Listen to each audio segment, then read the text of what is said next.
नमस्कार, स्वागत है आपका वन इंडिया हिंदी में। मैं हूं तलहा। चीन के जरिए चंद्रमा से लाए गए चट्टानों के नमूने पिछले दिनों में खासी चर्चा में रहे।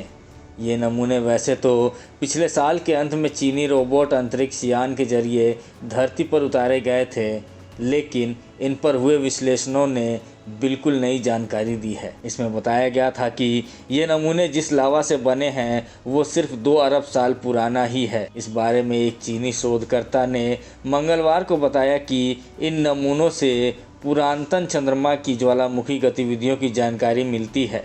इस विश्लेषण से चंद्रमा के भूगर्भीय इतिहास की जानकारी में बड़ा बदलाव हो सकता है।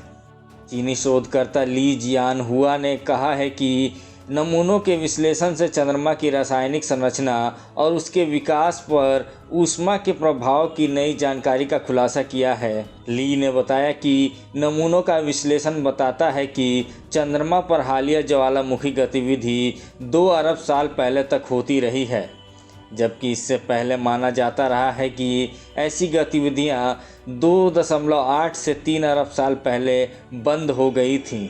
ज्वालामुखी गतिविधियां चंद्रमा के लिए बहुत ज़्यादा महत्व रखती हैं। उनसे चंद्रमा के अंदर के बारे में जानकारी तो मिलती ही है, साथ ही वो अंदरूनी ऊर्जा और पदार्थ चक्र को प्रदर्शित करती है। ली ने रिपोर्टरों को बताया कि अभी तक वैज्ञानिक लावा का इतना आधुनिक समय तक गर्म रहने के दूसरे संभावित वजहों की भी पड़ताल कर रहे थे।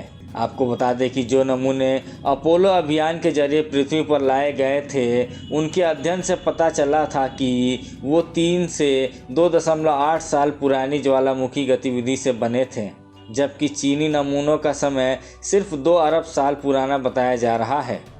इसका मतलब है कि सिर्फ नमूनों के आधार पर चंद्रमा के भूगर्भीय गतिविधियों के समय को सुनिश्चित नहीं किया जा सकता है।